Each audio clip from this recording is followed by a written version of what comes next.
राहुल गांधी नैतिकता की बड़ी बातें करते हैं। भाई बटन दबाओगे तो पैसा अडानी की जेब में जाएगा, लाइट ऑन करोगे तो पैसा अडानी की जेब में जाएगा। भाई दारू के घूंट लोगे तो किसकी जेब में जा रहा है? नोट की जितनी गिनती हो रही है उतनी वोट की हो जाती तो कांग्रेस पार्टी अच्छी स्थिति में होती। 2018 से लेकर के 2016 में भी ये चीज़ देखी गई थी कि स्टेट जो राज्य चुनाव है उनमें चेहरा क्लियर नहीं करती है। ये हमारी रणनीति का भी हिस्सा है। हमें जैसे फीडबैक मिलता है जनता से उसके हिसाब से हम हर स्टेट के लिए अलग रणनीति बनाते हैं। राजनीतिक शब्दकोश में प्रो इनकम्बेंसी ये शब्द देने का योगदान अगर किसी को है तो नरेंद्र मोदी जी को। कांग्रेस अपनी गलतियों से सीखने का कोई प्रयास ही नहीं करती है। उन्होंने मुझे लगता है लगभग 95 से अधिक गालियां प्रधानमंत्री मोदी जी को दी है। तो सवाल तो ये उत्पन्न होता है कि ये मोहब्बत की दुकान है या ये नफरत के भाईजान है। जिसको प्रकृति ने एक किया उसमें भी कांग्रेस विभाजन करना चाहती है। इनके पास कौन सी मशीन है ये बताने के लिए कि एक राज्य का डीएनए दूसरे राज्य से बेहतर है। प्रियंका वाड्रा किस प्रकार से ठहाके लगा के हंस रही थी जब चन्नी जी ने उत्तर भारत के लोगों को, वोटरों को भैया कहा। इनके पास क्या है? कमीशन, करप्शन, डिवीजन, अपना अपना एम्बिशन और फैमिली का प्रोफेशन।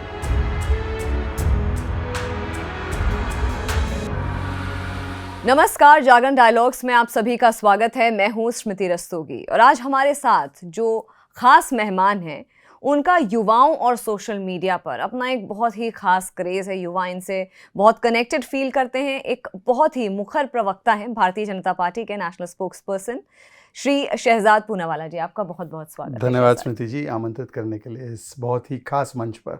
बहुत दिनों से आपका वक्त लेने का प्रयास कर रहे थे शहजाद जी और आखिरकार वो वक्त आ गया है।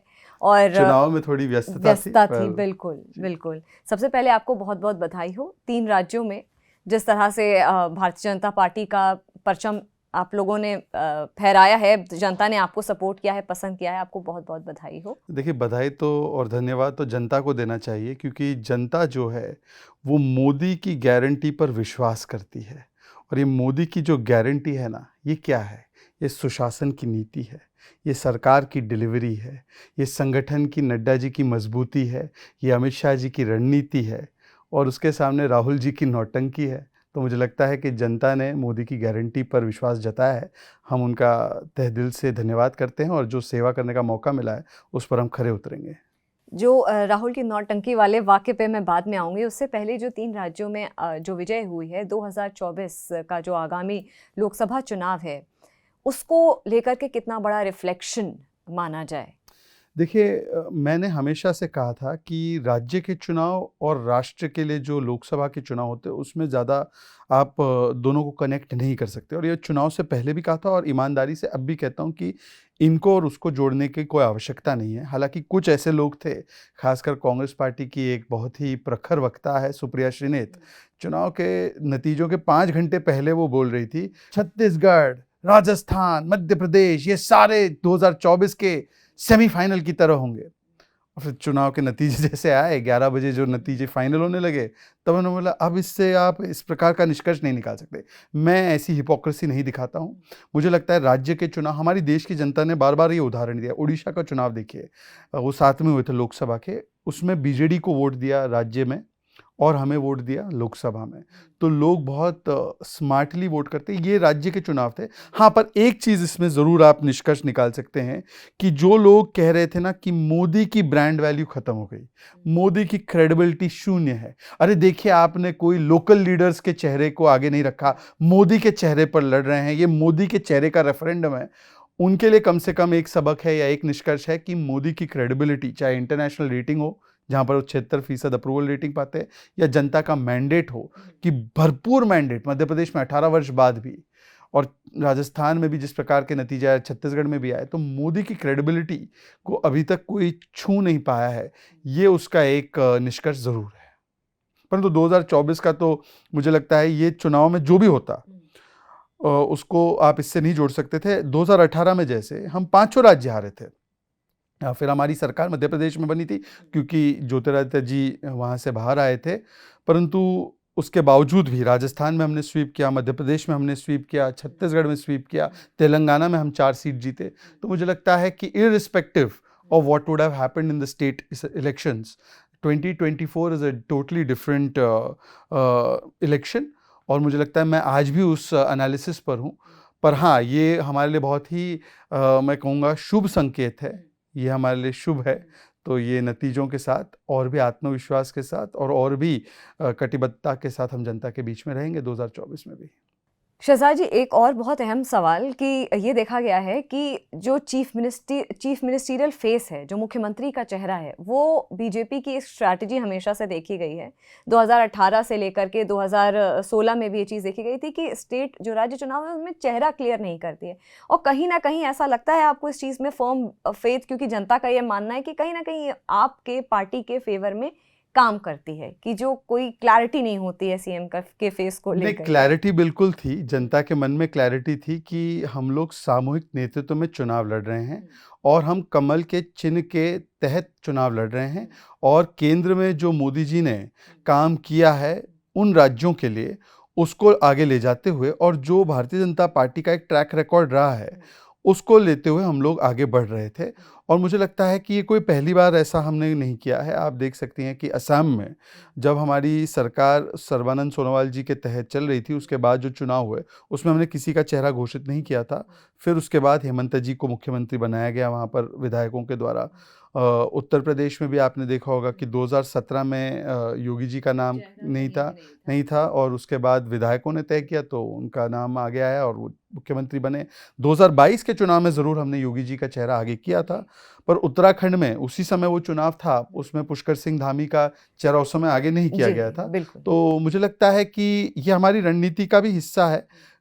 हमें जैसे फीडबैक मिलता है जनता से, उसके हिसाब से हम हर स्टेट के लिए अलग रणनीति बनाते हैं। इन राज्य चुनावों के लिए, इन 5 चुनावों के लिए हमने ये रणनीति बनाई थी कि हम सामूहिक नेतृत्व में लड़ेंगे। परंतु कांग्रेस का देखिए, कांग्रेस ने इसी एक चुनाव के साइकिल में मध्य प्रदेश में जहां सरकार नहीं थी वहां पर तो कमलनाथ को घोषित किया था कि ये हमारा चेहरा है, और जहां सरकारें थी राजस्थान और छत्तीसगढ़ में, वहां पर उन्होंने घोषित नहीं किया था, ना बाघेल जी को किया था ना गहलोत जी को किया था। मतलब वो अपनी ही सरकार की गारंटी लेने को तैयार नहीं थे।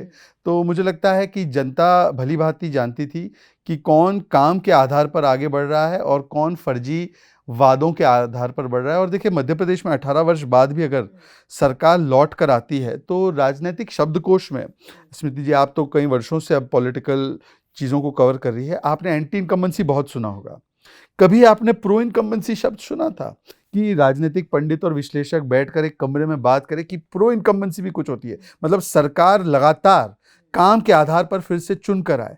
और 18 वर्ष बाद मध्य प्रदेश की सरकार का चुन कर आना, मोदी जी की सरकार का 2019 में चुन कर आना, उत्तर प्रदेश की सरकार का 33 वर्ष बाद मुझे लगता है कि कोई सरकार रिपीट हुई है। उत्तराखंड के इतिहास में भी ये नहीं हुआ था। तो ऑल्टरनेट सरकारों का ये रिचुअल ही चलता है। बिल्कुल। और गुजरात में लगातार 27 वर्ष बाद भी सबसे बड़े मैंडेट के साथ चुन कर आना। तो राजनीतिक शब्दकोश में प्रो इनकम्बेंसी ये शब्द देने का योगदान अगर किसी को है तो नरेंद्र मोदी जी को है। अच्छा शहजाद जी, आपको ये लगता है कि चुनाव से पहले जिस तरह के शब्दों का प्रयोग किया गया था राहुल गांधी द्वारा, कांग्रेस पार्टी द्वारा, खासकर कैंपेनिंग खत्म होते होते और रिजल्ट आने से पहले जो पनौती शब्द का इस्तेमाल किया गया, आपको लगता है कहीं ना कहीं कांग्रेस पार्टी को बैकफायर किया और बीजेपी के सपोर्ट पे ये सारी चीज़ें काम करी? देखिए, बिल्कुल जनता ऐसे शब्दों को नहीं स्वीकारती है। देखिए, कांग्रेस अपनी गलतियों से सीखने का कोई प्रयास ही नहीं करती है। उन्होंने मुझे लगता है लगभग 95 से अधिक गालियां प्रधानमंत्री मोदी जी को दी, और केवल प्रधानमंत्री मोदी को नहीं, उनके परिवार को, उनके ओबीसी समाज को, उनके दिवंगत माता पिता को भी राजनीति में घसीटना, उनकी जाति पर, उनकी चाय वाले की पृष्ठभूमि पर, तेरी कब्र खुदेगी, हिटलर की मौत मरेगा, इस प्रकार की जो शब्दावली है ये कांग्रेस का आम चरित्र बन चुका है। तो सवाल तो ये उत्पन्न होता है कि ये मोहब्बत की दुकान है या ये नफरत के भाईजान है, पहली बात। दूसरी बात, जिस प्रकार से ये शब्द आया पनौती, इस पर मैं आपको ज़रूर कहूँगा कि पनौती शब्द मूलतः बहुत ही अवैज्ञानिक शब्द है। क्या हम उस कालखंड में रुके हुए हैं या रह रहे हैं कि हम किसी को केवल उसके प्रेजेंस की वजह से पनौती माने? मतलब कि हम ये साइंटिफिकली हम नहीं देख रहे हैं, कोई पनौती है, कोई शुभ है, कोई अशुभ है। ये तो अपने आप को कहते हैं ना कि हम तो नेहरू जी के वंशज हैं, नेहरू जी ने साइंटिफिक टेम्पर लाने का काम किया देश में। तो ये कौन सी साइंटिफिक टेम्परमेंट थी? और पनौती शब्द आपको अगर उसके थोड़े इतिहास में जाएंगे तो किन समुदायों के लिए और किन वर्गों के लिए इस्तेमाल किया गया। बहुत बार गलत तरीके से पनौती किसी महिला को भी बोला जाता था कि तुम पनौती हो, इसकी वजह से सारी चीज़ें, मतलब इस प्रकार की शब्दावली को राजनीतिक शब्दकोश में लाना तो ये जातिवादी और सामंतवादी और महिला विरोधी सोच को भी प्रकट कर रहा था। और उसके अलावा मतलब आप किस चीज पर विरोध कर रहे हो कि भारत की क्रिकेट टीम एक मैच हारती है, 10 मैच जीतती है, तो तब वो क्या कोई शुभ चीज थी तो इसलिए जीत गई, उसकी काबिलियत नहीं थी। और एक मैच हारते तो पनौती से हार गई, तो मतलब आपने तो भारत की क्रिकेट टीम की काबिलियत पर सवाल खड़े कर दिए। इस प्रकार की मानसिकता जो है ये दर्शाती है कि किस हाशिए के स्तर पर कांग्रेस पार्टी पहुंच गई, और निश्चित लोग इसको नहीं स्वीकारते हैं और लोग इसका जवाब भी दे रहे थे। सनातन का भी अपमान किया गया, हिंदुओं को भी किस प्रकार की बातें कहने का काम इनके गठबंधन से हुआ, और पनौती शब्द जब आप प्रधानमंत्री को कहते हैं तो निश्चित रूप से लोगों ने उसका जवाब, उसका प्रतिसाद दिया है। तेलंगाना की बात करूं तो तेलंगाना में एक थंपिंग विक्ट्री के साथ कांग्रेस ने अपनी सरकार बनाई है रेवंत रेड्डी की लीडरशिप में। और जिस तरह का काम रेवंत रेड्डी ने किया है तेलंगाना में, क्योंकि केसीआर का एक स्ट्रॉन्ग होल्ड माना जाता था तेलंगाना, माना जाता है तेलंगाना, लेकिन उसको फेस ऑफ उसके साथ करते हुए और अपना एक परचम फहराया, अपना एक दबदबा बनाया। एक बहुत बड़ी जो चीज़ सबके सामने आ रही है, पूरे देश के सामने, जो लगातार इस बात का जिक्र हो रहा है कि बीजेपी क्या नॉर्थ तक सीमित हो गई है, और 2 स्टेट्स के साथ अब कांग्रेस, क्योंकि उनकी भारत जोड़ो यात्रा का भी 1.0 की जो शुरुआत हुई थी वो कन्याकुमारी से शुरुआत हुई थी, तो क्या कांग्रेस फोकस्ड है कि हम साउथ को अपना स्ट्रॉन्ग होल्ड बना करके आगे बढ़ेंगे? ये किस आधार पर कहा जाता है? आज भी सबसे ज्यादा सीट्स साउथ इंडिया से लोकसभा की भारतीय जनता पार्टी की है, 29 सीट्स हमारी है, कांग्रेस की 28 है। तो हमारे लिए साउथ के द्वार कैसे बंद हो गए? दूसरी बात, पुदुचेरी में हमारी सरकार है। शायद राहुल गांधी पुदुचेरी को, या राहुल गांधी के जो साथी है वो पुदुचेरी को साउथ का पार्ट नहीं मानते होंगे, हम मानते हैं, हमारा होम मिनिस्टर है पुदुचेरी में। तीसरी बात, हमारा तेलंगाना में जो 6.5% वोट शेयर था 2018 में, वो 2023 आते आते 14% बन गया है। तो हमारा वोट शेयर डबल हुआ है। इतने रफ्तार से तो किसी का वोट नहीं बढ़ा है। हमारा तो वोट शेयर अब ऐसी स्थिति पे है कि हम लोग MIM से आगे निकल गए हैं और हम 3rd नंबर की पार्टी है अब। और अगर आप इसको लोकसभा में कैरी करेंगे तो जहां लोकसभा में हमारी 4 सीटें थी, निश्चित हम लोगों की लोकसभा में 8 या 9 सीटें आने वाली है इस बार। इसके अलावा जो पार्टियां या जो लोग ये कहते हैं, DMK का तमिलनाडु छोड़कर कौन से साउथ के स्टेट में प्रेजेंस है? कर्नाटका में प्रेजेंस है, हम वहां पर leader of opposition, 36% vote share है हमारा। क्या DMK का कर्नाटका में कोई प्रेजेंस है? नो। आंध्र में प्रेजेंस है? नो। तेलंगाना में प्रेजेंस है? नो। एक राज्य में प्रेजेंस है। हम जो है हर राज्य में हमारा सब्सटैंशियल प्रेजेंस है। केरला में हमारा 11.5% वोट शेयर है, जो कि IUML से ज्यादा है। तो किस आधार पर यह कहा जा रहा है, ये आपको मैं बताता हूं। ये दरअसल धर्म का कार्ड फेल हो गया इनका। सनातन को इन्होंने गालियां दी, हिंदू को गालियां दी, ये फेल हो गया चुनाव में, इस 3 चुनाव में। उसके बाद इन्होंने OBC कार्ड निकाला, OBC कास्ट सर्वे का कार्ड निकाला, वो कार्ड भी फेल हो गया। राजस्थान में देखिए, मध्य प्रदेश में देखिए, एनालिसिस कीजिए, OBC बहुल क्षेत्रों में भारतीय जनता पार्टी को सबसे ज़्यादा वोट मिला है, सीटें मिली है। तो OBC कार्ड फेल हो गया। तो धर्म और जाति का कार्ड जब फेल हो जाए तो अब भारत को उत्तर बनाम दक्षिण में बांटने का ये नया इनका पैंतरा है। और इसीलिए कुछ कांग्रेस के लोग ही, प्रवीण चक्रवर्ती हो, कार्ति चिदम्बरम हो, वो इस प्रकार की बातें करने लगे। तो मतलब ये डिवाइड एंड रूल की जो मानसिकता और DNA है कांग्रेस, उसको छोड़ ही नहीं पा रही है। परंतु मैं कह रहा हूं कि इसके बाद जो नतीजे आएंगे 2024 में, ये इस राजनीति को भी एक करारा जवाब होगा जो भारत को बांटने का प्रयास करती है नॉर्थ और साउथ में। और ये कोई नई बात नहीं है। इसमें 2 और स्टेटमेंट आप देखिए। रेवंत रेड्डी, क्योंकि आपने उनका जिक्र किया, रेवंत रेड्डी कहते हैं तेलंगाना का DNA वाली बात जो है बिहार और कुर्मी के DNA से बेहतर होता है।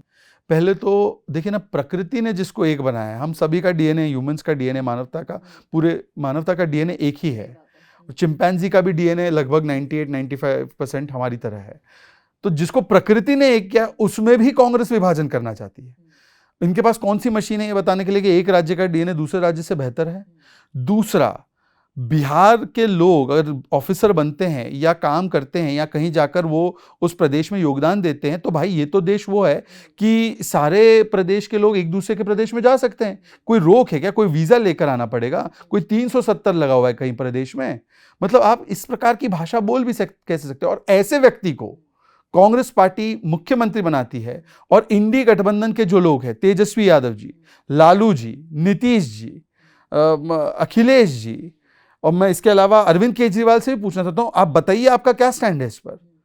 क्या बिहार के संदर्भ में और ओबीसी समाज के संदर्भ में जो बातें बोली गई है ये आपको स्वीकार्य है? आपने नहीं कहा कि इंडिया अलायंस से ऐसा मुख्यमंत्री नहीं बन सकता, सारे लोग चुप है।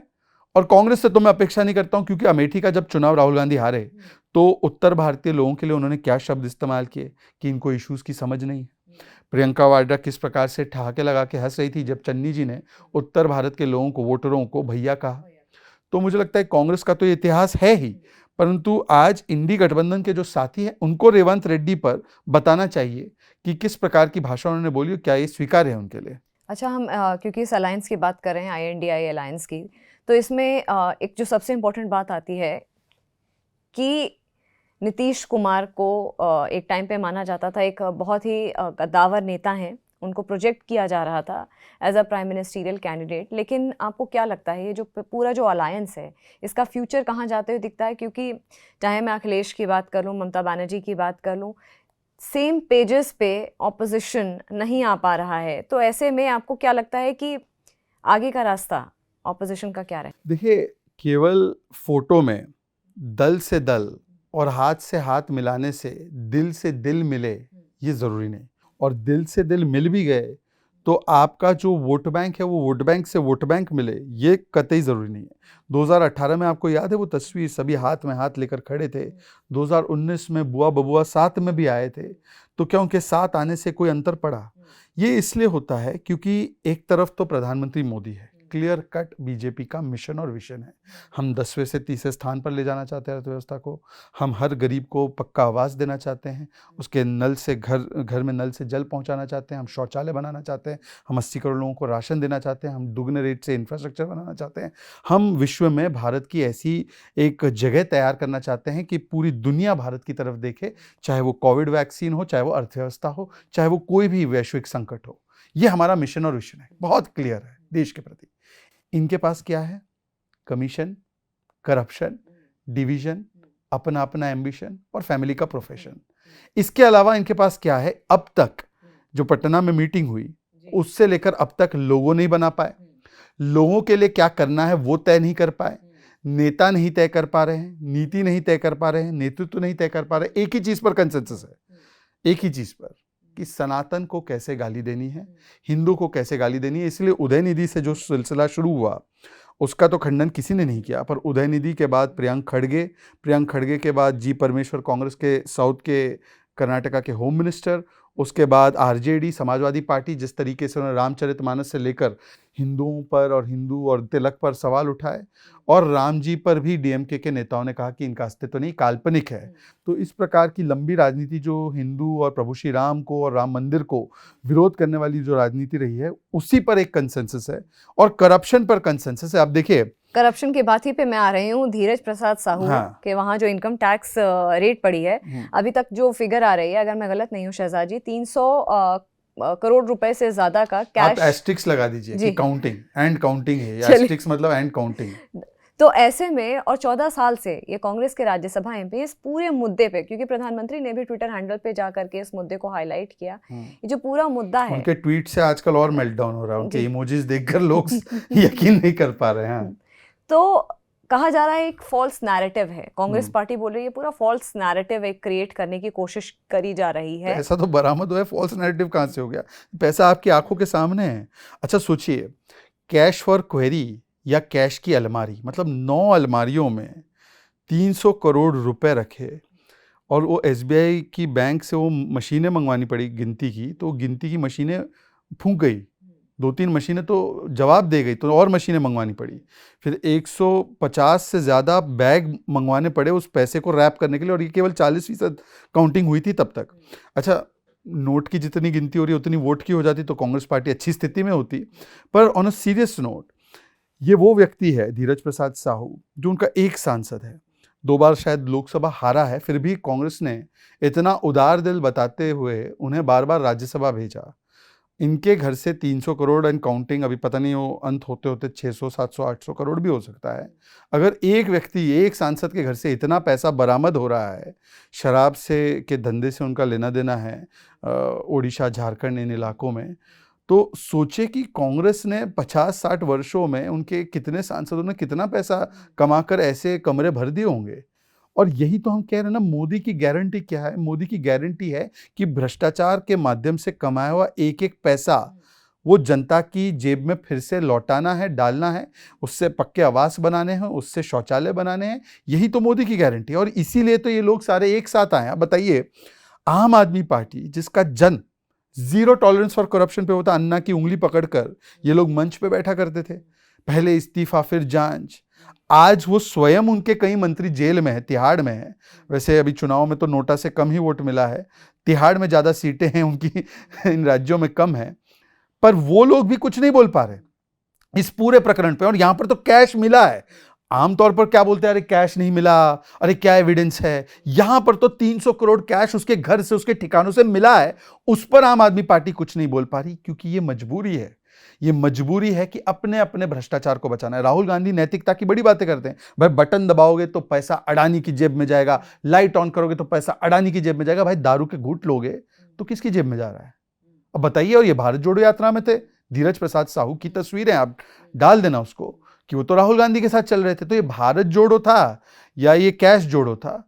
ये कांग्रेस पार्टी को इसका जवाब देना चाहिए। और कांग्रेस पार्टी क्या कार्रवाई कर रही है? जब कर्नाटका में, आपको याद होगा, एक हमारे विधायक थे, उनके सुपुत्र के यहाँ, या मैं कहूँ कुपुत्र के यहाँ 8 करोड़ रुपए मिले। और वो भी कैसे मिले? हमारी ही लोकायुक्ता ने रेड किया, उसको पकड़ा, उसको जेल में डाला और उसके पिता को टिकट डिनाई किया गया। उसको हमने चुनाव नहीं लड़वाया, हमने उसका टिकट काट दिया। अब बताए कांग्रेस पार्टी धीरज साहू का टिकट काटेगी? नहीं काट सकती, क्योंकि वो, हो सकता है कि ये पैसा तो उनके घर मिला हो, पर इस पैसे के हितधारक, स्टेक होल्डर्स बहुत सारे हो। और इसीलिए ऊपर से लेकर नीचे तक कांग्रेस पार्टी में कोई भी इसका खंडन नहीं कर रहा। वही रटा रटाया ईडी सीबीआई एक तरफा विद्वेषपूर्ण कार्रवाई कर रही है। तो मुझे लगता है कि इसी से पता चलता है कि जिन जिन का भी स्टेक है इस पैसे में, वो आज चुप है, मौन है और कुछ बोलने की स्थिति में नहीं है। या ये भी हो सकता है कि खुद राहुल गांधी और सोनिया गांधी नेशनल हेराल्ड के गबन में खुद accused number 1 and accused number 2 है। उनके ऊपर भी तो 400 BC से लेकर पता नहीं कौन कौन से इनकम टैक्स और बाकी मामले हैं। तो वो किस मुंह से बोलेंगे धीरज साहू को? लेकिन ये भी बात कांग्रेस कह रही है कि ये तो बीजेपी पार्टी का, सरकार का ये तो चलन ही है कि इन्फोर्समेंट डायरेक्टोरेट से छापे मरवा देती है।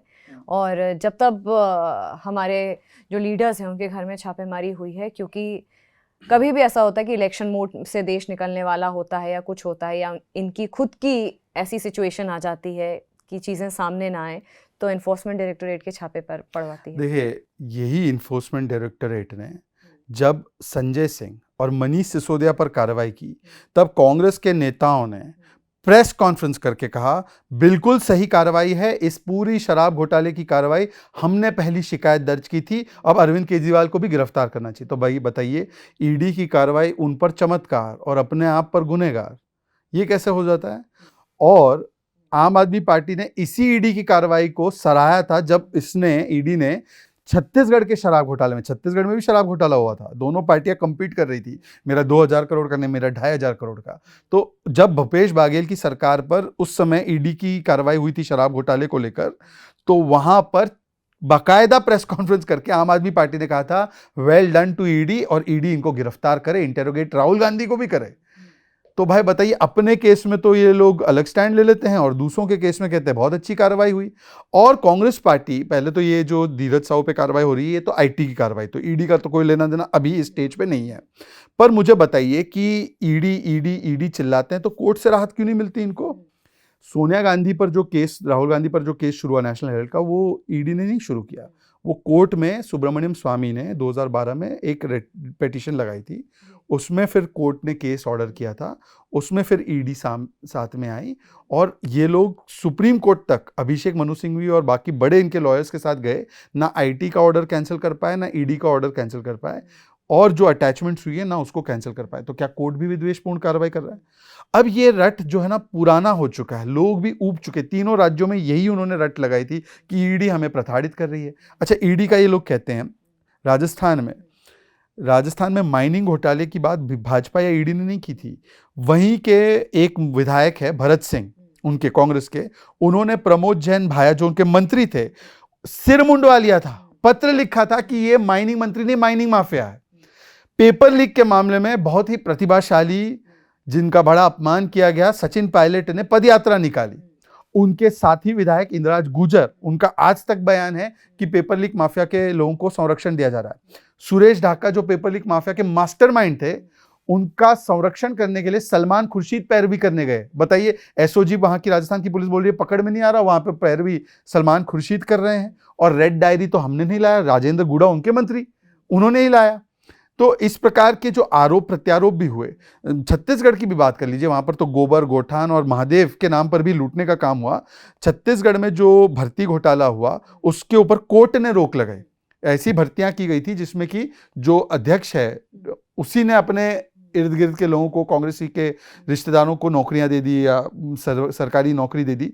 तो उसमें कोर्ट ने रोक लगाई 18 नियुक्तियों पर। और डीएमएफ घोटाला, डिस्ट्रिक्ट मिनरल फंड घोटाला, ये उनके पूर्व प्रदेश अध्यक्ष मोहन मरकम जी ने उस पर आरोप लगाया था। तो भाई हमारा क्या लेना देना, क्या ये सब विद्वेष से कार्रवाई हो रही थी? एक और केस जो तृणमूल कांग्रेस की जो लीडर हैं महुआ मोइत्रा पे भी बात कर लेते हैं, कैश फॉर क्वेरी केस, क्या कहेंगे शहजाद जी आप इसके बारे में? मुझे लगता है कैश फॉर क्वेरी ये केवल संसदीय प्रणाली, संसदीय नियम, संसदीय एथिक्स और मर्यादाओं का उल्लंघन नहीं है।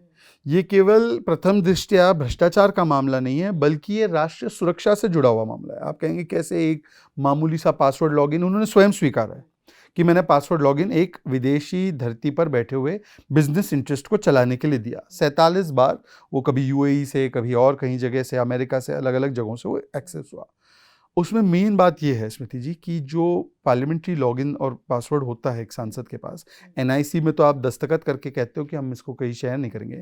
आईटी एक्ट का सेक्शन 43 भी कहता है कि आप किसी को ऐसे नहीं दे सकते विदाउट द प्रॉपर परमिशन।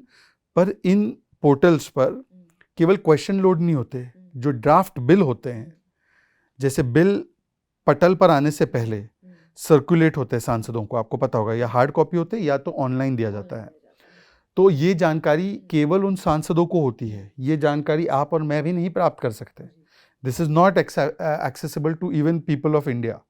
इसका कारण है, जैसे फाइनेंस के बिल होते हैं या टैक्सेशंस के बिल होते हैं या डिलिमिटेशन का एक जम्मू कश्मीर का बिल था, ऐसे कई बिल होते हैं जो सार्वजनिक अगर उसकी जानकारी पहुंच जाए कि सरकार ये कॉन्टेम्पलेट कर रही है इस बिल को लाने के लिए, तो फिर उससे कोई लोग फायदा पा सकते हैं जिनका इंटरेस्ट हो, और कोई लोगों को नुकसान हो सकता है।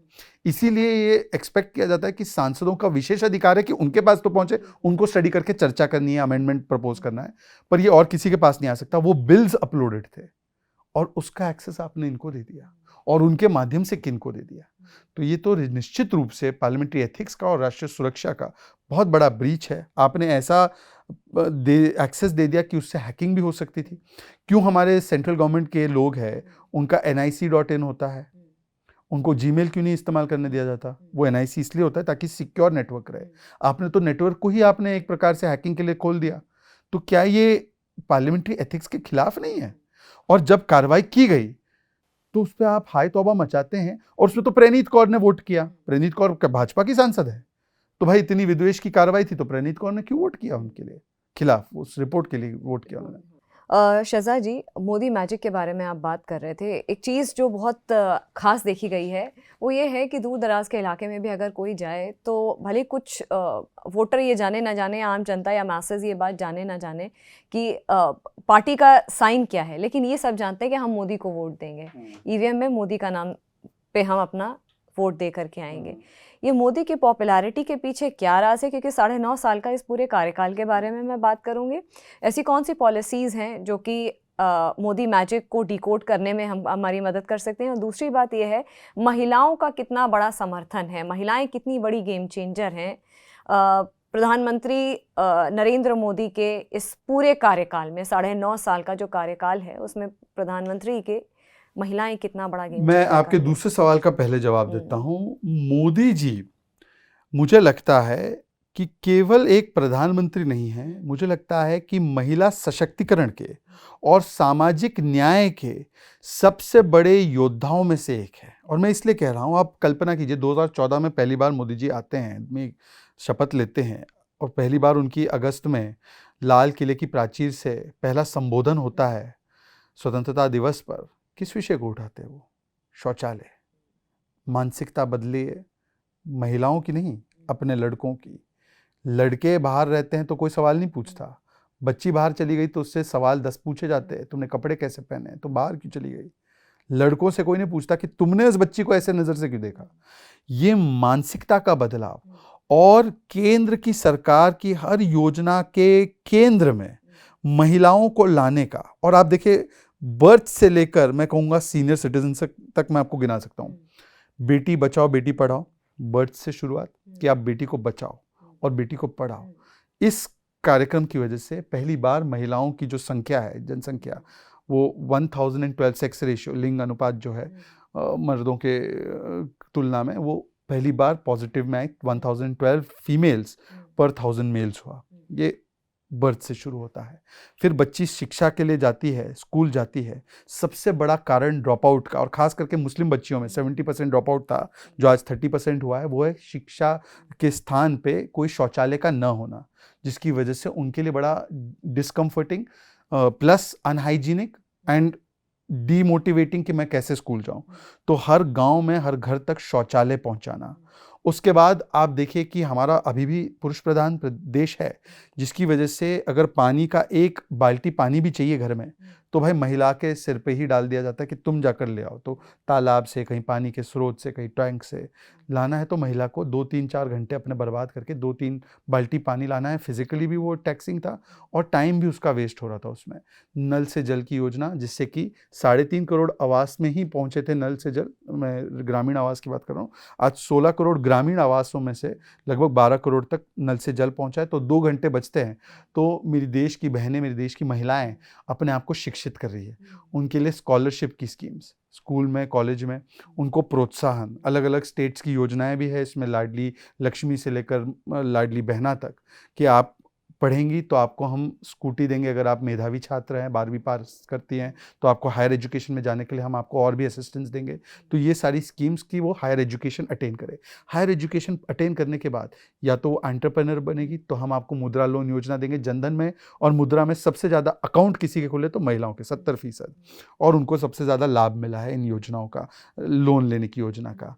फिर वो जाती है नेक्स्ट स्टेज पे कि वो हाउस होल्ड देखना है उसको, तो उस स्टेज पे प्रॉपर्टी ओनरशिप। आपको पता है मध्य प्रदेश की सरकार में जो स्टैंप ड्यूटी रजिस्ट्रेशन है महिलाओं के लिए 1% है, जिससे कि most of the properties are owned by महिला। और जो हमने 3.5-4 करोड़ आवास गरीबों के बनाए, उसमें हमने डाला था कि को ओनरशिप या ownership should be of women, इस पे इंसेंटिव दिया था। तो आज हमारी सारी लखपति दीदियां बन गई हैं, क्योंकि सारे घर उनके नाम पर है। तो वो एक कॉन्फिडेंस और एक स्टेज में कि she is the owner of the house, घर उसका है। और उसके बाद हमने, जैसी कई सारी कुप्रथाएं थी अलग अलग समाजों में, जैसे 3 तलाक की कुप्रथाएं थी जिससे कि मुस्लिम बहनें प्रभावित थी, उन कुप्रथाओं को नष्ट करना, ख़त्म करना, ताकि वो एम्पावर्ड फील करे। और फिर और एक स्टेज आगे बढ़ते हुए कि permanent commission in arm forces, मतलब हमारी देश की महिलाएं कोई कमज़ोर नहीं है, वो देश के लिए उतनी ही प्रतिबद्ध है जितना कि कोई देश का लड़का प्रतिबद्ध होगा। तो भाई क्यों नहीं वो देश की सेनाओं में सेवा देंगी। तो पहली बार permanent commission in arm forces. और इन सारी चीज़ों को एक के बाद एक करने का काम मोदी जी ने किया।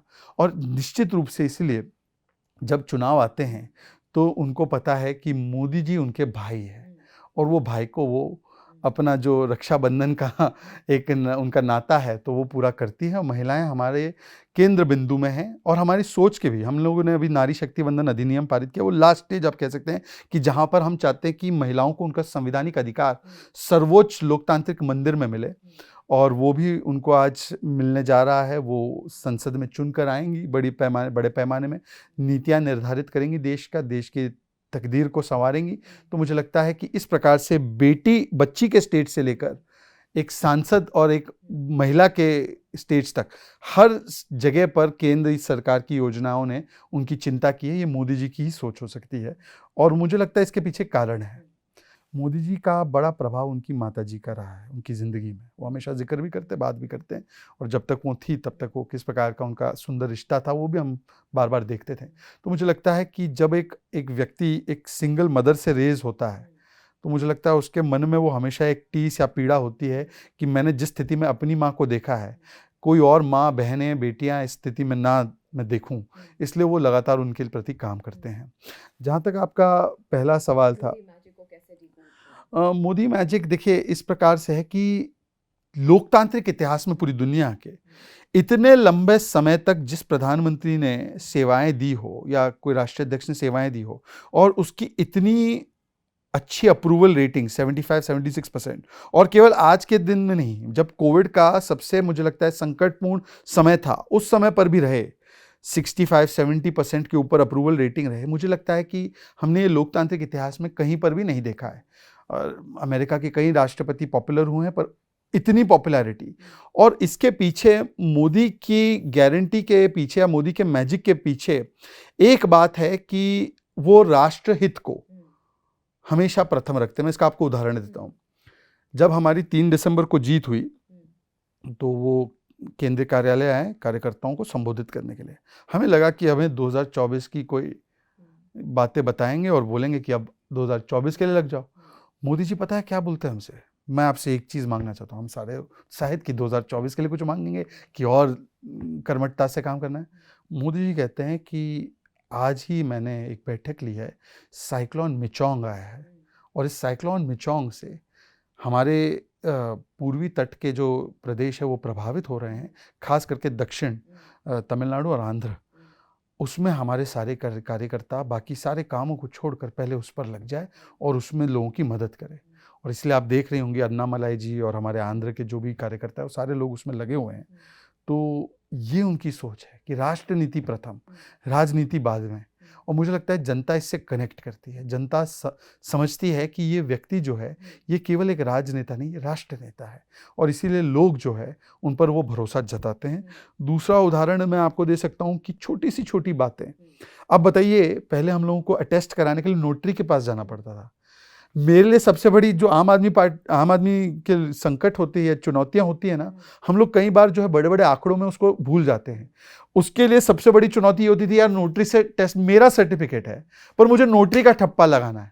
प्रधानमंत्री जी ने बोला कि मैं 40,000 से ज़्यादा ऐसे कंप्लायंसेस को रद्द कर रहा हूँ, 1500 दकियानुसी कानून को रद्द कर रहा हूँ।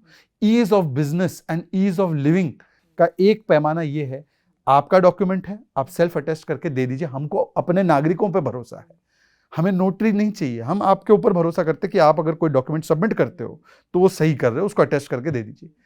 और इससे कितना प्रभाव पड़ा, पर कोई लोग सोचते नहीं है। दूसरा, यूपीआई। लास्ट आपने कैश कब यूज किया स्मृति जी? हो गए 15 दिन। 15 दिन। मैं तो कैश लेकर घूमता भी नहीं हूं। मेरे पास कई बार मैं निकलता हूं घर से तब याद आता है यार कैश नहीं लिया, पर जरूरत क्या है कैश की? क्योंकि मैं चाहे मॉल में जाऊं या मैं चाहे मॉल के सामने रेडी पटरी लगाने वाली अम्मा के पास फल सब्जी खरीदने जाऊं, अम्मा भी जो है वो एक वायरल वीडियो हुआ था, अरे अम्मा जरा डिजिटल पेमेंट देना, तो अम्मा उठाती है वो जिसमें तोलते हैं, वो उठाती है, पीछे क्यूआर कोड लगाता ले। तो ये चिदम्बरम जी जैसे जो महाज्ञानी थे जिन्होंने पार्लियामेंट में खड़े होकर कहा था, who will use this, does she have POS machine, does she have mobile, does she have internet connection. ये जो एरोगेंस था, इस एरोगेंस को जनता ने जवाब दिया।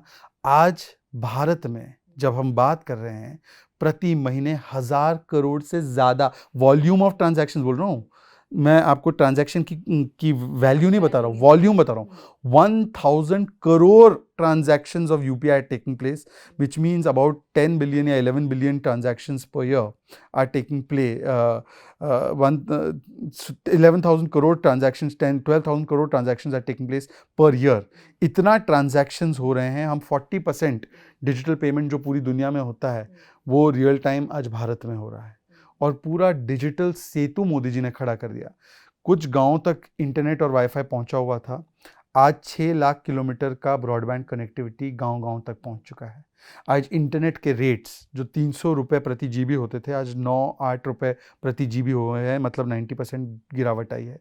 जो स्मार्टफोन्स हम इंपोर्ट करते थे 95%, आज 98% स्मार्टफोन्स, मोबाइल फ़ोन्स भारत में जो है वो इंडिया में ही बनते हैं, असेंबल होते हैं और यहीं पे वही कंज्यूम होते हैं। तो हमारा इंपोर्ट बिल जो है बहुत बढ़ जाता है। हमारा फॉरेन एक्सचेंज इसीलिए आज $600 बिलियन के पार हो चुका है, क्योंकि हमारा फॉरेन एक्सचेंज उसमें खर्च नहीं हो रहा, इलेक्ट्रॉनिक्स में खर्च नहीं हो रहा। और आज हम लोगों के इसी नोएडा, ग्रेटर नोएडा में आईफोन और सैमसंग के सबसे बड़े मैन्युफैक्चरिंग प्लांट्स बन चुके हैं। गूगल भी अपना सबसे हाई एंड फ़ोन यहाँ पर बनाना चाह रहा है। और सेमीकंडक्टर्स में भी, जिसमें हम कई वर्षों तक पीछे रहे, और वो सेमीकंडक्टर्स को भी बढ़ावा देने के लिए पीएलआई स्कीम्स लॉन्च की गई है। तो अलग अलग प्रदेशों में अब सेमीकंडक्टर मैन्युफैक्चरिंग यूनिट्स भी सेटअप होने की प्रक्रिया शुरू हो चुकी है। तो ये है, ये ट्रांसफॉर्मेशन, इसको कैसे झुटला सकते हैं कोई? मैं आपसे कुछ ऐसे व्यक्तिगत सवाल भी एक दो पूछना चाहूँगी शहजाद जी। आप मुस्लिम फैमिली से आते हैं। मुस्लिम फैमिली में जैसे गौ माता हो गई, गाय को माता बोलने से रिफ्रेन किया जाता है, या धरती माता या भारत माता रिफ्रेन किया जाता है। लेकिन आपकी जब भी स्पीचेस सुनते हैं तो आप हमेशा कहते हैं भारत माता की जय। आप पहले नारे लगवाते हैं भारत माता की जय, और दोनों हाथ उठा करके भारत माता की जय बोलो। तो ये जो एस्पेक्ट है, ये क्या आप पर लागू नहीं होता है, या आप इसको क्यों नहीं फॉलो करते हैं?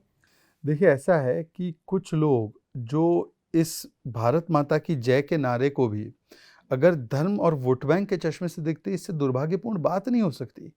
भारत माता की जय क्या 2014 के बाद आया? भारत माता की जय क्या भारतीय जनता पार्टी ने इसको इजाद किया, इन्वेंट किया?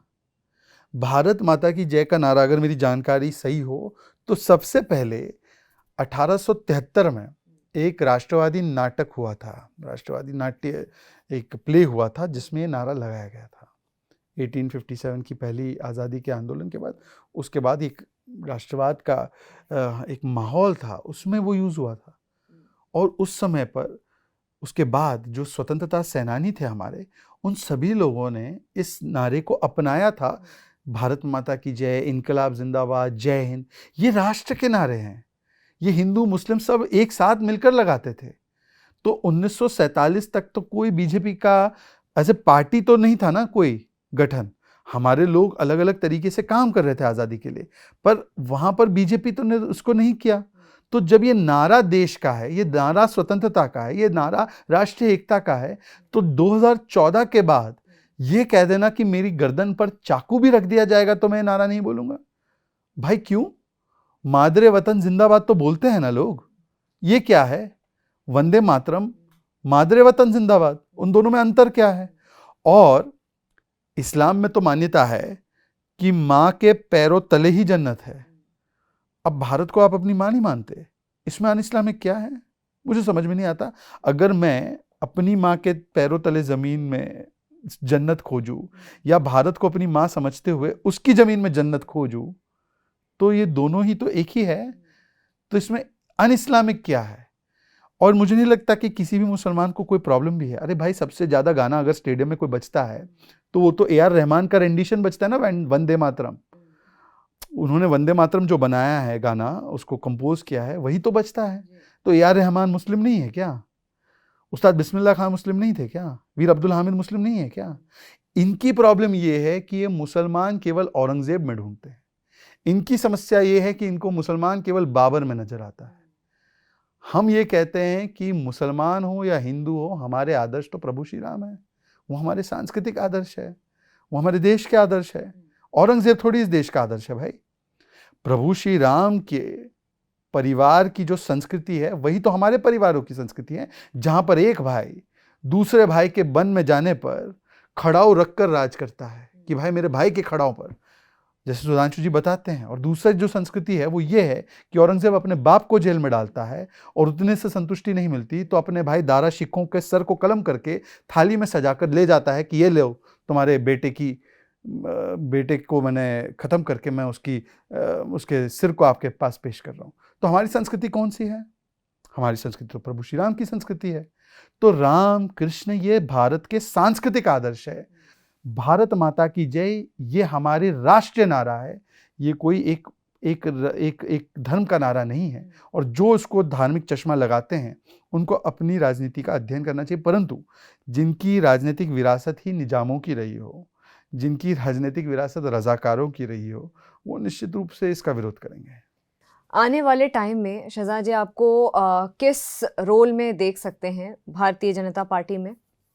क्योंकि आपका सोशल मीडिया बहुत वाइब्रेंट है, आपके तमाम फॉलोअर्स हैं, और युवा से आपका एक अलग कनेक्शन है। तो आई एम श्योर कि, और जैसा कि प्रधानमंत्री भी लगातार इस बात पर जोर देते आए हैं कि देश के युवा को हमको और आगे लाना होगा, सशक्त करना होगा, तो ऐसे वो एक युवा लीडर्स की खोज में है, युवा इंस्पिरेशन की खोज में है। तो आपका रोल आने वाले समय में कितना बड़ा, कितना इम्पैक्टफुल हो मेरे सकता रोल है? पे मैं हमेशा एक उदाहरण देता हूँ। प्रभु श्री राम जब राम सेतु बनवा रहे थे माँ सीता को लंका से वापस लाने के लिए, तो हनुमान जी तो बड़े बड़े पत्थर उठाकर बना ही रहे थे, तो उसमें एक गिलहरी थी, छोटी सी गिलहरी, जो छोटे छोटे दानों को ले जा रही थी और वो भी अपना योगदान दे रही थी। मेरा रोल केवल उतना है, मैं मात्र उस गिलहरी की तरह हूँ। हमारे यहाँ पर एक चीज़ जो है, हमारे पार्टी में जितना महत्वता कार्यकर्ता को दिया जाता है उतना किसी और पार्टी में नहीं दिया जाता।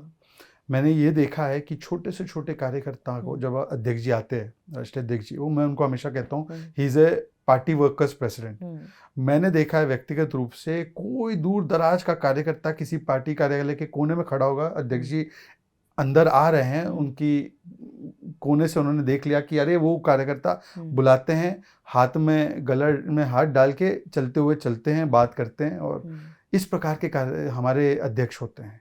सब बूथ लेवल से उठकर कहीं पर आज अध्यक्ष बने, कोई महासचिव बना है, कोई केंद्र की सरकार में सेवाएं दे रहा है। तो हमारी पार्टी में कार्यकर्ता होना सबसे बड़ा एक रोल है, और मैं उस गिलहरी की तरह हूँ। पार्टी जो रोल मेरे लिए निर्धारित करेगी, परंतु एक चीज़ मैंने पहले बताई नहीं है।